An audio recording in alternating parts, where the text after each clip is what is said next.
عليكم. ازيكم عاملين ايه؟ ان شاء الله تكونوا بخير وبصحه كويسه.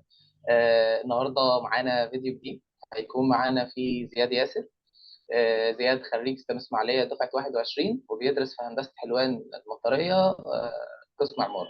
ازيك يا زياد؟ في الاول عامل ايه؟ الحمد لله كويس. ازيك يا مسيري عامل ايه؟ انا تمام الحمد لله، متشرفين طبعا بوجودك معانا النهارده. والله شرف ليا والله. تسلم. طب ما تقول لنا كده، هتتكلم معانا عن ايه النهارده في الاول؟ هنتكلم عن الهندسه المعماريه بشكل عام. ايه طبيعه الدراسه فيها؟ ايه متطلبات القسم كمتطلبات ماديه وجسديه وكده. ازاي تقدر تعدي فيه؟ ايه طبيعه زي ما قلنا طبيعه الدراسه. هنتكلم بشكل عام عن العماره، وانت محتاج تعرفه قبل ما تخش، وهل مثلا محتاج انت هل ده القسم مناسب ليك ولا لا، ممكن تفكر في حاجه تانيه او كده. جميل جدا. طيب ممكن تبدا معانا في الاول بقى، تدينا انتروداكشن عن القسم بشكل عام؟ بص، هي الهندسه المعماريه عموما او العماره بشكل عام، هو انك دلوقتي بتشوف الانسان وبتاخد متطلباته وبتحاول تعدلها. تمام. زي ما احنا عارفين مثلا الانسان ممكن يعيش من غير عربيه، ممكن يعيش مثلا من غير تكييف، ممكن يعيش من غير اي حاجه، بس هو لازم يعيش في مسكن. تمام. وبرده زي ما هو بيعيش في مسكن، هو برده بيشتغل في مكان. تمام. فاحنا بنحاول على قد ما نقدر نحاول نخلي الانسان مرتاح في بيته، مرتاح في شغله، مرتاح في اي حته، حتى لو قاعد في مطعم او مستشفى وهكذا. تمام. زي ما احنا عارفين، زي ما احنا كمان بنشوف كتير في مصر دلوقتي، في مباني اللي بتعمل في العشوائيات هي ما فيهاش اي هندسه خالص، هو تصميم معمول وخلاص. تمام. فهو الفكره دلوقتي ان الناس مش بيحس براحه كامله جواها. يعني أنا مثلا ما بحبش اكون واقف في البلكونه، الشقه اللي قدامي، فاهمني؟ فده مش احسن ديزاين ممكن يتعمل. هكذا بقى احنا على طول بنهدف ان الانسان يفضل مستريح. فاهمني؟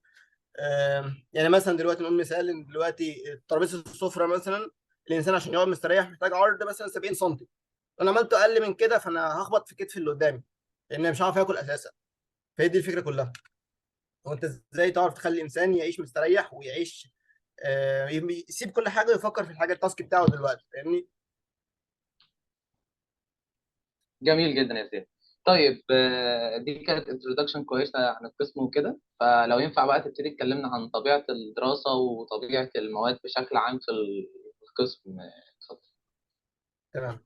بص، طبيعه الدراسه دلوقتي هي مبنيه اكتر على الجزء العملي. تمام. هي في شويه حاجات نظريه مثلا زي تاريخ العماره، زمان كانوا يعملوا ايه، زي مثلا نظريات العماره، ازاي مثلا تقدر تصمم مستشفى، الحاجات اللي ممكن تفضل واخدها عشان تصمم مدرسه، ايه تحط ايه مكان ايه وكده. تمام. بس هي بشكل اكتر مبنيه على الحاجات العمليه. مثلا دلوقتي عندنا بيبقى حاجه اسمها انشاء معماري، كان عندنا بيبقى تصميم معماري. دلوقتي مثلا بيديك تاسك، دلوقتي انا عايز اصمم بيت، مثلا مثلا بيت او فيلا. الفيلا دي مثلا عايز فيها يكون في اوضه مطبخ كذا كذا، مساحتها كذا، اوضه حمام مساحتها كذا. فانت بتبدا تتخيل العلاقات ما بينهم قد ايه. هل مثلا المطبخ هيكون جنب الحمام؟ هل مثلا اوضه النوم هيكون موقفها فين من المكان كله؟ هكذا بقى. تمام. كده بيكون بنقعد نشتغل على بورده مثلا، بنفضل قاعدين 8 ساعات بنشتغل على التاسك بتاعنا احنا في البيت يعني. بتقعد ترسم كل، تحاول تطلع كل التفاصيل في اللوحه نفسها. فاهمني؟ آه، هي كليه يعني، عماره نفسها يعني هي ديماندنج قوي كبدنيا، بتفضل قاعد كتير قوي بترسم. يعني فعلا ممكن دراعك يوجعك، ظهرك يوجعك وهكذا. بس في الاخر النتيجه انت بتشوفها على اللوحه في الاخر يعني تستاهل كل نقطه تعب انت عملتها. فاهمني؟ بس غير كده كمان بيبقى عندنا برزنتيشنز بنعملها. كل تاسك بيبقى فيه تيمات، كل تيم بيبقى لازم يكون مطلوب منه تاسك بوستر او برزنتيشن في الاخر. فبرضو دي طبيعه الدراسه يعني. في تاسكات كتيره بتكون مبنيه على التيمات. فاهمني؟ ايوه، جميل جدا. طيب هل ممكن نتكلم عن المواد بقى نفسها كطبيعة بشكل تفصيلي اكتر ولا؟ تمام. بص، لحد دلوقتي انا لسه انا خلصت سنه اولى. تمام. بص، اللي احنا خدناه لحد دلوقتي، انت عندك انشاء ده انت بتحاول تحاول تبني، يعني تحاول تصمم المبنى بحيث ان هو ما يكونش فيه غلط انشائي. فاهمني؟ انت عارف الغلط الانشائي لو حصل اي حاجه في الانشاء ممكن المبنى يقع بيك. فاهمني؟ دي مشكله كبيره. فاهمني؟ ممكن نتكلم ان دي شغله مم. المدني اكتر، بس مثلا عشان انا معماري، ان انا بصمم حاجه محتاج اراعي ان انا مثلا يكون عندي نقطه انشائيه، بحيث ان انا مثلا ما اعملش ديزاين تحفه بس اللي ما ينفعش يتبني. فاهمني؟ بقعد اراعي مثلا الديزاين بتاعي ممكن اغير فيه ايه عشان يكون سليم ويعرف يتبني. تمام. فكده بقى المدني ياخده بقى ويقعد يتخصص فيه ويقعد هشيل ايه واشيلش ايه وهكذا. تمام. عندنا مثلا التصميم المعماري ده دلوقتي بيبقى عندنا مشروع الترم التاني كان مطعم. تبقى تاخد من اول لاخره. الكونسيبت بتاعك هتبني على اساس ايه؟ انا مثلا دلوقتي انا عايز المساحه تكون قد ايه، عايز شكله يبقى عامل ازاي، علاقه المدخل بالجراج، بالدرايف ثرو، بالكافي كورنر، بالاوت دور اريا. تقعد تحدد ده كله. كل واحد بيبقى ليه مشروع معين، كل واحد بيبقى ليه مشروع نفس المشروع المطعم، بس بيبقى فكره مختلفه في الاخر بنتقيم عليها في اخر السنه، وهكذا بقى. فاهمني؟ عندك مثلا في مواد كتيره فيها شغل تيمات زي ما قلت. ودي حاجه حلوه قوي بصراحه. يعني انت غير اللي انت بتتعامل مع ناس، انت بتخلي الكوميونتي بتاعنا بيبقى حاجه كويسه قوي. احنا عندنا حوالي دفعتنا 85 ولا 86. فكرة دلوقتي احنا كلنا عارفين بعض. اما انا عارف مثلا ان ده كويس في حاجه، ده كويس في حاجه، زي ما كان عندنا في الكوميونتي بتاع ستيم.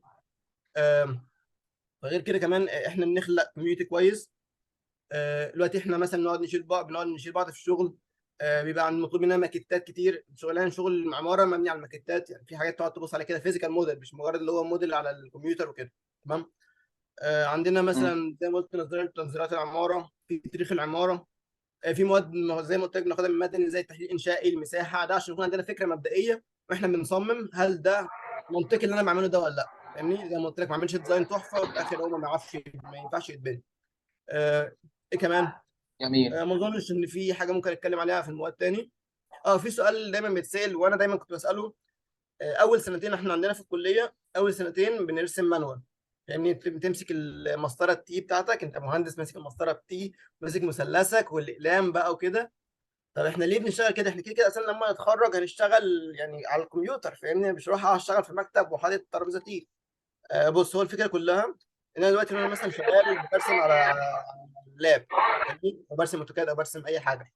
دلوقتي انا مش عارف، مش حاسس بالسكيل نفسه. انا ممكن ارسم خط 5 متر وجنبيه خط 2 متر، فكده انا مش هحس بالبعد ده قد ايه. فاهمني؟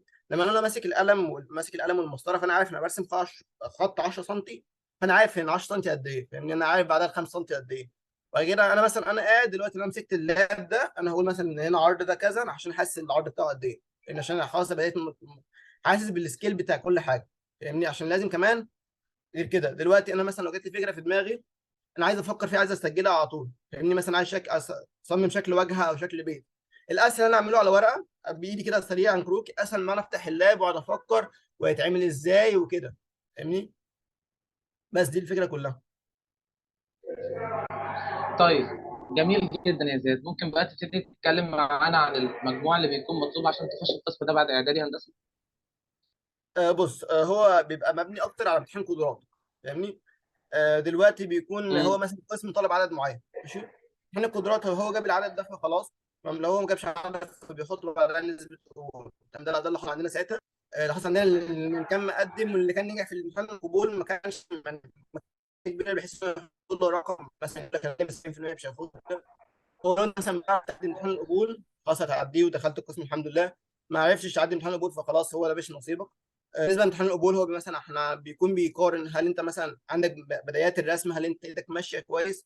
مش شرط تكون بقى فاهم انت بتعرف ترسم وتحفه وكده، بس شرط ان انت بس فاهم تكون ايدك ماشيه. فاهمني؟ غير كده هل انت فاهم سكيل مثلا الحاجات؟ هل مثلا قلت لك ارسم لي مربع هنا مربع هناك، هل هم تعرف تكبرهم وتصغرهم زي ايه؟ مثلا لو انا مثلا اديتك مبنى، هل هتعدل واجهته وتبقى شكله عامل ازاي؟ الحوار بيبقى بسيط، محتاج شويه تدريب، بس مش اللي هو حاجه معقده. لو انت بتعرف ترسم، بتعرف دماغك شغاله في جزء الرسم وتعرف تعدي. لو لا فالقسم ده مش ليك. فاهمني؟ بس كده. ده ايوه. بالنسبه لو انت تعمل ازاي بعد اعدادي هندسه تعمل ايه.